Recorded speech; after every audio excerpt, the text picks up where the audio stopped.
Dawn is still hours away when Davy and his crew set off from North Shields in northeast England.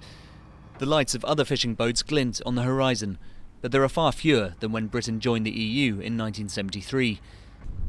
Davy blames Europe's fish-sharing quotas. Boats from the continent now take 6 times more from UK seas than British boats do from European waters. As they land the first catch of the day, Davy says he hopes that after Brexit, Britain can net a bigger share. Our own fleet surely has to come first. When we leave Europe, we've got to be looking at a bigger picture to get a better, sustainable fishing for our own country. Never mind these foreign lads.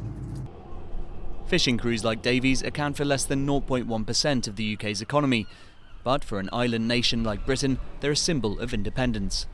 Brexiteers even staged a fishing flotilla on the Thames ahead of the 2016 referendum on EU membership. Since then, though, a lot of the promises that negotiations would be easy have proven overconfident, and Davy worries politicians may be promising a pot of gold that isn't there. The trouble is, once again, we've been promised, and at the last minute they'll sell you down the river because they've got no spine, any of them. 30 for the haddocks. Back in port, last night's catch is being sold to a handful of buyers. £8 the haddock, £8 yin, £8 £9 yin, £9 Most of these fish are exported to Europe, making some wholesalers worry that any trade dispute with the EU could be damaging. On a local level here in North Shields, probably 60% of that would go to the European markets predominantly.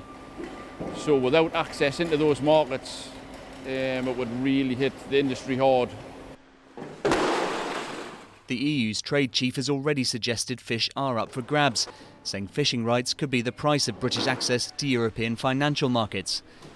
In a choice between this tiny industry and the vast city of London, Britain's politicians may sacrifice the economic minnow in a bid to steer the wider economy away from the rocks.